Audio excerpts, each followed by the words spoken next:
Hey, welcome back to the morning show on WRC Radio, and thanks to our previous guests. And last but certainly not least, Adam Hess is here. How you doing, Adam? Hey, doing well, Phil. Sometimes you just, you're passing through the studio, Yep. and there's a microphone, and you know me and microphones, I can't say no. There you are. Well, I know that you have the day off from Ithaca. You don't, but the students do. Students and teachers do, and I had a very limited day. I wasn't going to push real hard, went in and took care of a few things, but we didn't get a spring break per se this year like we have in the past, but we did get Friday and then today, Monday of Easter weekend off, which is, kind of a nice thing for teachers and students to rejuvenate, recharge a little bit. The cool thing is we're out in May. At the end of May. So I was talking at Quick Trip, as a matter of fact, talking to a couple of people, and they're like, you didn't get a spring break?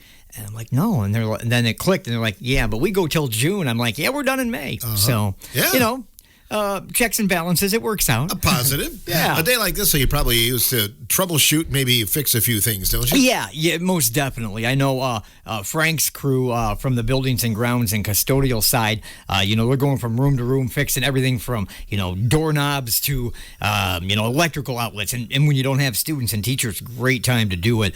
Myself, we would, maybe look at some access points or different things where we have to be in the room to do it, and it's a little tough. So you do it before school, after school, or when you don't have students. So that's kind of although my employee works with me, Aaron Fariance from Ithaca. I heard his mom, by the way, won your trivia today. Yeah, she did last hour. Yeah, I was impressed. I knew that when I knew it was Tony Danza. I'm driving along, and I'm like, Kelly got it. No inside information there. She's just a child of the 80s and 90s. So it helps. Yeah, it does. So, but Aaron not working today. But normally, if we didn't have students, he'd be, on a ladder pulling down an access point. We're looking at a switch, something that we can't normally do when we have students. So it does work well to have that day occasionally. How many Chromebooks do you have to make sure are working in the Ithaca district? All of them. Well, that's a good answer.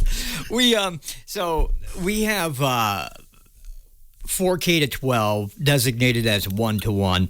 This last school year, we took a little inventory of how they're being used, and we noticed some of the younger students, they weren't using them every student every day. So we went more of I would say from probably 6 through 12. Yeah, 6 through 12 is 1-to-1. Every student has one. And then you go 4K through 5th. And if you have like 20 students in your class, then you have 10 devices to share. And that's working well. We may change back to the 1-to-1. We were pretty lucky. We had 1-to-1 in place when the pandemic hit, and a lot of schools had to have virtual learning. We were no different. We were different in the fact that we were already there from 4K through, so we had a great advantage to be able to have the students have their own device. But yeah, right now it seems to where the half amount, 20 students, 10 devices is working well, and we'll reevaluate at the end of the school year. So if we're at 360, 380 students, then you figure you have at least 350 Chromebooks at any one time. We have testing Chromebooks we use for DPI testing forward. Some of the Pearson testing that we do, which would be like ACT, pre-ACT. We do some kite testing, which is a whole nother University of Kansas product. So we have individual devices. That way, when a student comes in for, let's say, forward testing, we have 40 sophomores and freshmen coming in to test. They don't have to bring their Chromebook. We don't have to worry about securing their Chromebook and making sure they don't have a cell phone in their bag or bubble gum they shouldn't have or whatever. They just walk in. We have the testing area set up, so we keep 40 of them rotating at any one time where we can do a lot of individual testing. So, and then we have teacher and paraprofessional Chromebooks as well. It's amazing. And I was there 44 years ago when they wheeled in the first computer into Mr. Donahoe's math room. That was the old first of many. Yeah, like a 386 SX or 286, and then funny thing is, you and I were not separated by that many years. I think 8 graduation classes between you and I. the first computer I ever touched was in Mrs. Harris's library. Kathy Harris was the librarian and head of LMC and IMC services. They had 2 Apple computers in there, 2 Apple IIs. I think they were both 2Es, and they kind of sat there and collected dust. Now, occasionally, David Chitwood and Chris Spring, kids from the late '80s that graduated, Dave Dieter, some of them would get on the Apple II, but I'm guessing because they were upperclassmen, they didn't want to have to walk all the way to the LMC, so they jumped on Mr. Donahoe's computer. But that was the very first computer I ever programmed on. I had a little Tandy TRS-80 at home.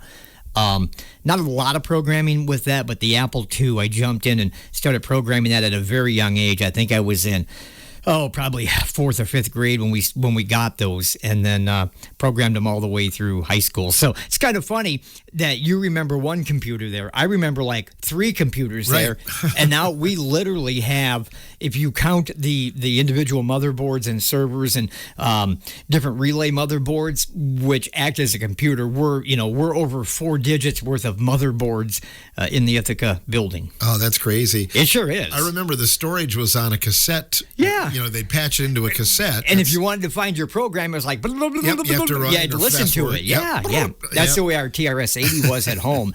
Now, by the time we got to the Apple IIs, it was a floppy. It was a large floppy that would store the equivalent of about 1 picture on your cell phone. So it was like 512 kilobytes, or and now now it's like a 8 to 12 megabyte picture. So it would actually store maybe 1/4 of a picture or less.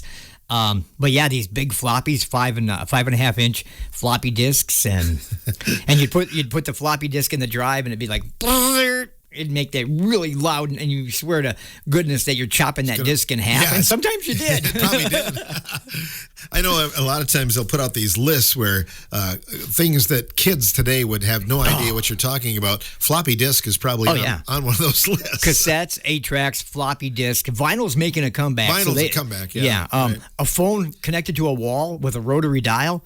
Man, they would look at it like it's, something like the Holy Grail from, 1400s, right? I know, yeah. And we grew up, how many times did we, while talking on the phone, just circle around and wrap ourselves in that phone cord? And then you realize, I'm wrapped up in the phone cord. Hang on.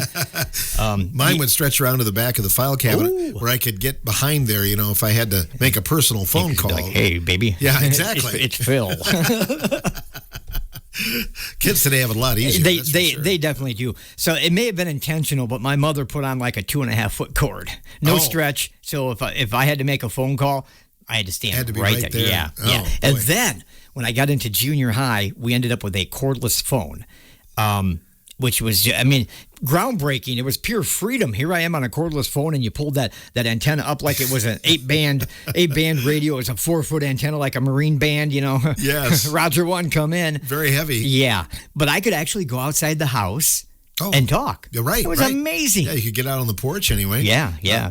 Dog would always follow, but Mom didn't. So I see those sometimes now, like if you watch an episode of Seinfeld from the 90s. Oh, my. Pick up the phone, and then you're like, you forget how cumbersome those phones were. Right, and how dated a show, even in our mind, Seinfeld wasn't that long ago. But if you watch an episode of that or Friends or something similar that was huge like that, it's so dated. Uh-huh. You have the brick phone. And everybody was amazed. Oh my goodness, Jerry, you got a cellular phone, and he's holding this 8-pound brick phone. He's like, yeah, I'm mobile now. but are you? Exactly. Oh, not too many days of the Ithaca school year left, right? No. End of. I'd have to look. I think it's May 31st. I think it's the last day of May. I know it's the last week of May. So we're hitting it hard out there at Ithaca. Our state mandated testing, we got that complete. ACT's complete. I think the next big kite testing. So I think the next big round of testing we'll have will be, finals coming up, and that'll be the last week of May. Hard to believe. Here we were. It seems like a couple of months ago, preparing for the 2024-25 school year, And now here we are at the end. So, baseball and softball season, track, all in full swing. Soccer now, we don't have a team, but, areas do. And we were just talking volleyball and football. I know it. What happened?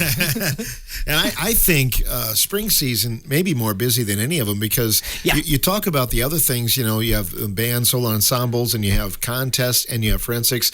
And I know you have a very active horse club there, and they were involved in some things recently as well. And realistically, when you're in the fall, heading into fall sports, so in August when you're getting ready for school, you basically have volleyball, football, and then soccer if you happen to have a program, and then cross country. So we have cross country, we have volleyball, and we have football, and that's it. That's what we get ready for. And that seems busy as all get out too, until you get to spring and you're like, man, we didn't know how good we had it about 4 months ago, 5 months ago. And then you have a lot more opportunity for make goods because you never know what the weather is going to bring. You have a doubleheader scheduled with Wazeeka Steuben in the morning, and by 3 o'clock in the afternoon you're rained out. And now you got to play a quad somewhere. So yes, and speaking of which, they did have a makeup game with Wazeeka Steuben last Thursday, and you also had a rain delay, didn't you?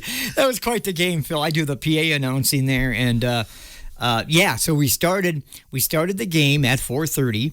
And we're going to play 2 7-inning games. Now, sometimes when they schedule a doubleheader, they'll do 2 5 innings. They decided to do 2 7 innings in baseball. And, we got going a little late. So it's probably 4:40, 4:45. And we're like, we better get this moving because the sky kept looking more threatening. Well, we got the first game in. Second game, about a 45-minute delay. It was like 10 o'clock when we got home. Luckily, we didn't have school on Friday, so it worked out. And our very own Hank, I tell you what, if not for Hank, that game would probably still be going, right? But he's like, we gotta get this delay done. Okay, it's dry. Let's go play. And he does such an outstanding job, Henry Bray. We're always fortunate when we get him to do umpiring or refereeing for us. Right, umpire of the year there, by golly. And it's by no accident. Right. Well deserved. Well, we'll have some members of the Ithaca staff on tomorrow with us on the morning show as well. I think Marty Richards might be wrangling them up, so who knows who it might be. We were talking about that before. We could end up with anywhere from, Kathleen Shane, current principal, to Fred Dillon, who's been out of the district for a while. With Marty, you never know. Yep, you never know. It could be like class of 84 voted most likely to be clown, right? or 87 or 95. Marty reach, his reach goes far. Yes, it does. And he's got a good grip, too. He does. We'll find out tomorrow who comes through the doorway. But anyway, great. Thanks for stopping by today, Adam. Oh, you bet. Thanks for having me, Philip. You bet. Adam Hess, representing Ithaca Schools, stopping by the Morning Show studios today on WRCO.